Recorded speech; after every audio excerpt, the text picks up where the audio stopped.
इस पूरी ऑर्गेनाइजेशन को चलाने के लिए आप नीचे डिस्क्रिप्शन से हमारे ऐप को डाउनलोड कर सकते हैं, जिससे कि लॉ स्टूडेंट्स को, लॉयर्स को और आम आदमी जो लॉ जानना चाहता है वो पेड क्लासेस का लाभ ले सकता है। नमस्ते सदावत्सले मातृभूमि।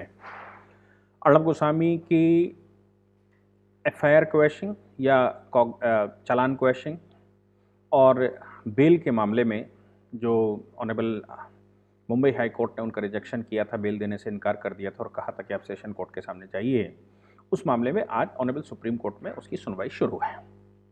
और सुनवाई शुरू हुई, ऑनरेबल कोर्ट ने खुद उसमें संज्ञान लिया है और ऑनरेबल कोर्ट के सामने जिस प्रकार आर्गूमेंट किया, जैसे अर्णब गोस्वामी की तरफ से हरीश साल्वे जी आर्गूमेंट कर रहे हैं और दूसरी तरफ से जैसा एज यूजुअल होता है, या तो अभिषेक मनु सिंह भी होते हैं या फिर सिब्बल होते हैं, कपिल सिब्बल इसमें आर्गूमेंट कर रहे हैं। और कपिल सिब्बल के आर्गूमेंट से पहले हरीश साल्वे ने जहां से शुरू किया, उस पर कपिल सिब्बल बार बार ये कह रहे हैं कि नहीं, आप ऐसा कैसे कर सकते हैं, आप ऐसा कैसे, ये मामला किस मामले, क्या मैं बताता हूं क्या। हरीश साल्वे जी ने मामला वहां से शुरू किया जहां से पालघर शुरू होता है। उन्होंने कहा पॉलिटिकली टारगेट किया जा रहा है, और एक पत्रकार को पॉलिटिकल टारगेट इसलिए किया जा रहा है क्योंकि वो खोजी पत्रकार है और चीजों को सामने लेकर आ रहा है। देश में पत्रकारिता जिस लेवल पर करनी चाहिए वो पत्रकार उसको कर रहा है। रही बात 2018 के केस की, जिस पर क्लोजर रिपोर्ट लग चुकी है, उस केस के मामले में उन्होंने कहा कि देखिए, इस मामले में सबसे पहले तो मैजिस्ट्रेट से अनुमति लेनी चाहिए, अनुमति लेने के बाद ही इन्वेस्टिगेशन शुरू हो सकता है दोबारा।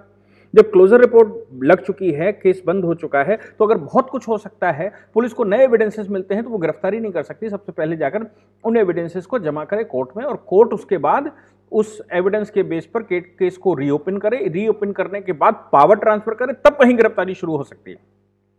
इसके अलावा गिरफ्तारी नहीं हो सकती। इसके अलावा उन्होंने कहा कि जिस प्रकार टीआरपी मामले में अर्णब गोस्वामी को घेरा गया, हंसा की पिटीशन ऑलरेडी कोर्ट के सामने पेंडिंग है, जिसमें हंसा ने ऑन एफिडेविट कहा है कि हमको जबरदस्ती मुंबई पुलिस दबाव बना रही है और हमारे एम्प्लॉयज को पकड़ कर रख रही है और कह रही है कि अर्णब के खिलाफ स्टेटमेंट दो, रिपब्लिक टीवी के खिलाफ स्टेटमेंट दो, जो हम नहीं दे सकते। ये आपका इन्वेस्टिगेशन का पार्ट है, आप ढूंढिए कि बाकी में क्या है, लेकिन हम उस पर कुछ नहीं टिप्पणी कर सकते क्योंकि हमको कुछ नहीं मालूम। लेकिन दबाव ये है कि रिपब्लिक के खिलाफ स्टेटमेंट दीजिए। आगे हरीश साल्वे ने कहा कि महाराष्ट्र में जो केबल टीवी ऑपरेटर्स हैं, राज्य सरकार ने, शिवसेना ने केबल टीवी ऑपरेटर्स को चिट्ठी लिखकर कहा कि अर्णब गोस्वामी का चैनल महाराष्ट्र में बंद कर दिया जाए और महाराष्ट्र में केबल टीवी ऑपरेटर्स उनका चैनल ना दिखाएं। यह मामला, मैं आपको बता दूं, यह मामला स्टेट का नहीं है, मिनिस्ट्री ऑफ इंफॉर्मेशन ब्रॉडकास्टिंग का है, क्योंकि कम्युनिकेशन सेंट्रल का पार्ट है और उसमें स्टेट कुछ कर नहीं सकता। लेकिन स्टेट अटेम्प्ट कर रहा है तो उसमें वो कुछ कर नहीं सकता था। जो उनके पर्सनल रिलेशन से रहे होंगे वो बंद करवा दिए होंगे, बाकी जो चल रहे थे। लीगली राज्य का कोई अधिकार नहीं बनता। लेकिन राज्य इन सभी मामलों में जबरदस्ती अर्णब गोस्वामी को टारगेट कर रहा है।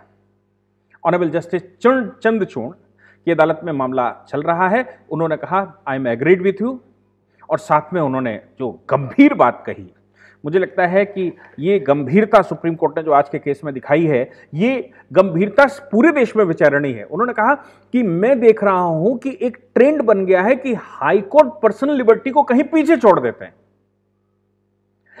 पर्सनल लिबर्टी किसी व्यक्ति की है, किसी व्यक्ति को अभिव्यक्ति का अधिकार है, आर्टिकल 19(1)(a) का जो अधिकार है, उस अधिकार को कहीं पीछे छोड़ देते हैं और पीछे छोड़कर लगातार वो किसी व्यक्ति को टारगेट होना शुरू हो जाता है। वो व्यक्ति इनडायरेक्ट वे में सुप्रीम कोर्ट ये कह रहा है आर्गुमेंट करते समय कि देखिए, राज्य सरकारें जो कर रही हैं, कहीं ना कहीं राज्य की सरकारों के तरफ हाईकोर्ट झुकता हुआ दिखाई दे रहा है, जबकि हाईकोर्ट का काम था कि वो लोगों की पर्सनल लिबर्टी को मेंटेन करे, आर्टिकल 19(1)(a) को मेंटेन करे। ये हाईकोर्ट की ड्यूटी है।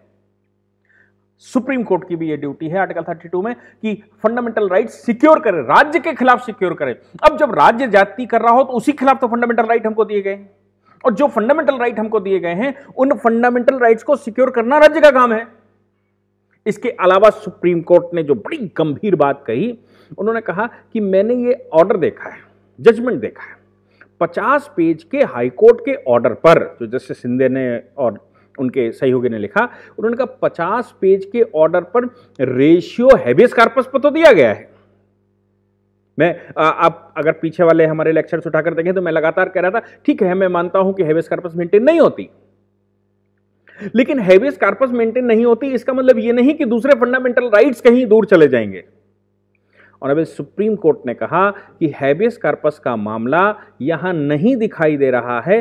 कोर्ट ने पूरी रीजनिंग दी कि हैबियस कॉर्पस का मामला नहीं दिखता है क्योंकि मैजिस्ट्रेट के पास जा चुका है, मैजिस्ट्रेट रिमांड दे चुका है, कोर्ट के संज्ञान में आ चुका है, इसलिए यहां हैबियस कॉर्पस का मामला नहीं बनता, बंदी प्रत्यक्षीकरण का मामला नहीं बनता।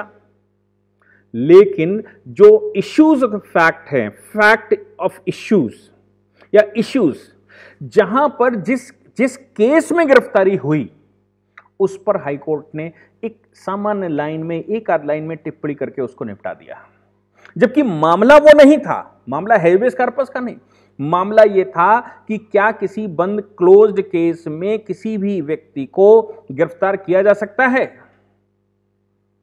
या वो केस मेंटेनेबल है। मैं लगातार कह रहा था कि ये केस मेंटेनेबल नहीं क्योंकि अबेटमेंट के चार्ज लगाए हैं कि अर्णब गोस्वामी ने 83 लाख रुपए उनको ना देकर अबेट किया है, यानी कि दुष्प्रेरण किया है। दुष्प्रेरण के मैंने उस दिन भी बताए थे, सेक्शन 107 108 पर जाएंगे आईपीसी में, तो दुष्प्रेरण के लिए 3 कारण, अबेटमेंट के लिए 3 में से एक कोई गुण होना चाहिए, या तो इंस्टिगेट किया हो, या एड दी हो, मदद की हो, या फिर कॉन्स्पिरेसी की हो। इनमें से तीनों में से एक भी नहीं है।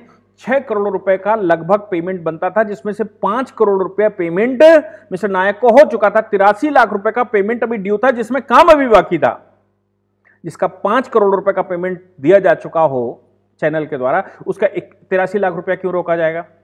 फिर हरीश साल्वे जी ने कहा कि देखिए ये जो कंपनी है ये पिछले 8 साल से फाइनेंशियल क्राइसिस में चल रही है।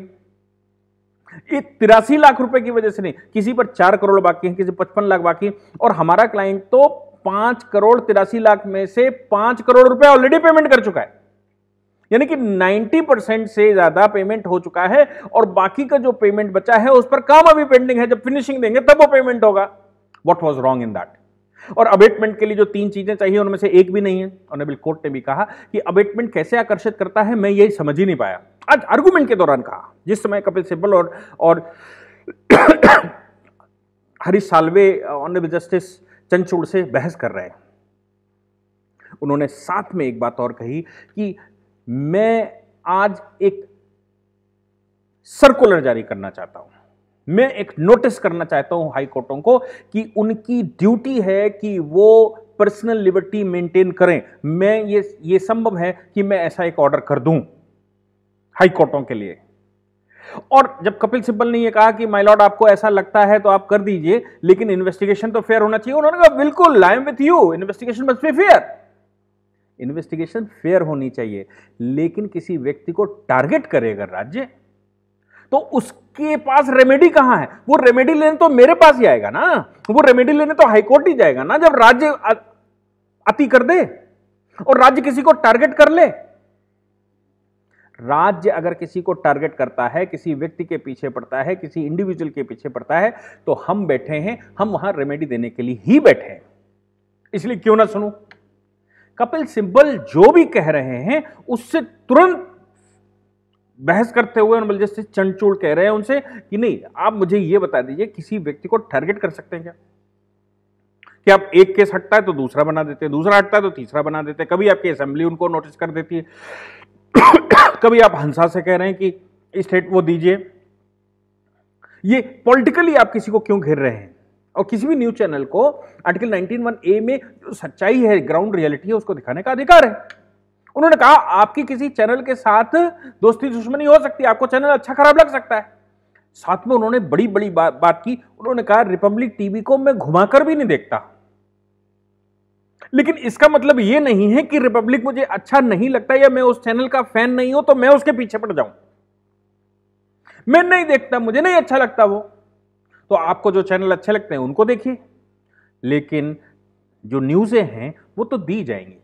मुझे लगता है कि आज सुप्रीम कोर्ट की ये टिप्पणी पूरे के पूरे मीडिया समाज पर एक टिप्पणी है कि पूरा मीडिया एक तरफ दिखाई दे रहा था, अर्णब गोस्वामी एक तरफ दिखाई दे रहे थे। क्यों मीडिया इन मामले को नहीं उठा रहा? जरा जरा से पत्रकार, जम्मू कश्मीर के पत्रकारों के लिए तो मीडिया इतना भाई बेला कर रहा था, रिप्रेजेंटेशन कर रहा था। यहां तक कि मैं आपको बता दूं कि जम्मू कश्मीर में एक पत्रकार ने कुछ लिखा, उस बात को लेकर प्रेस काउंसिल ऑफ इंडिया ने उस पर संज्ञान लिया। होम मिनिस्ट्री ने उसको गिरफ्तारी की क्योंकि वो आतंकवादियों से मिला हुआ था और वो भड़काऊ बयान दे रहा था और उसने कुछ गलत किया। उस पर होम मिनिस्ट्री ने गिरफ्तार किया, होम मिनिस्ट्री जम्मू कश्मीर सरकार ने उसको गिरफ्तार किया। तो प्रेस काउंसिल ऑफ इंडिया में वो मैटर है। प्रेस काउंसिल ऑफ इंडिया सभी पत्रकारों के साथ उस पत्रकार को छुड़ाने के लिए नोटिस किया सरकार को, क्या कहते हुए कि ये पत्रकार स्वतंत्र है, इसकी स्वतंत्रता, इसकी फ्रीडम, इसकी, जबकि वो अपराधी था। तो आज मुझे बता दीजिए कि पत्रकारिता अगर अर्णब गोस्वामी कर रहे हैं तो ये पत्रकार बिरादरी क्यों नहीं खड़ी है सामने? लेकिन ऑनरेबल सुप्रीम कोर्ट जिस प्रकार से अभी टिप्पणी कर रहा है, मैं नहीं जानता कि आगे क्या डिसाइड करेगा, मैं नहीं जानता कि आगे कहां डिसीजन निकलेगा, लेकिन अभी तक की जो टिप्पणियां ऑनरेबल जस्टिस चंद्रचूड़ ने की हैं वो टिप्पणियां ही अपने आप में राज्य सरकार, पत्रकार बिरादरी, पुलिस प्रशासन, हाई कोर्ट्स का एटीट्यूड और नीचे के कोर्ट्स के एटीट्यूड के ऊपर टिप्पणियां हैं, जिसमें ऑनरेबल जस्टिस चंद्रचूड़ कह रहे हैं कि मुझे एक सर्कुलर भी पास करना पड़ेगा, हो सकता है मुझे ऑर्डर करना पड़े और राज्य के हाई कोर्टों से यह कहना पड़े कि इस तरह के मामलों को पॉजिटिवली लीजिए और इनको अवे मत छोड़ दीजिए, क्योंकि हम संरक्षक हैं संविधान के, हमारे पास ही लोग आएंगे। जाएगा कहां अगर राज्य किसी के पीछे पड़ जाएगा? तो राज्य किसी को बर्बाद करना चाहता होगा तो वो कहां जाएगा? कौन उसको रेमेडी देगा? कौन उसकी बात सुनेगा? हम सुनेंगे। We are here to hear the matter the prosecuted persons prosecuted by the state government. अच्छी टिप्पणी है। अभी अगर कुछ ऑर्डर आता है तो मैं आपके साथ फिर से शेयर करूंगा।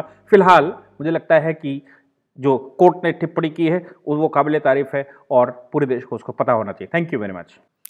इस पूरी ऑर्गेनाइजेशन को चलाने के लिए आप नीचे डिस्क्रिप्शन से हमारे ऐप को डाउनलोड कर सकते हैं, जिससे कि लॉ स्टूडेंट्स को, लॉयर्स को और आम आदमी जो लॉ जानना चाहता है वो पेड क्लासेस का लाभ ले सकता है।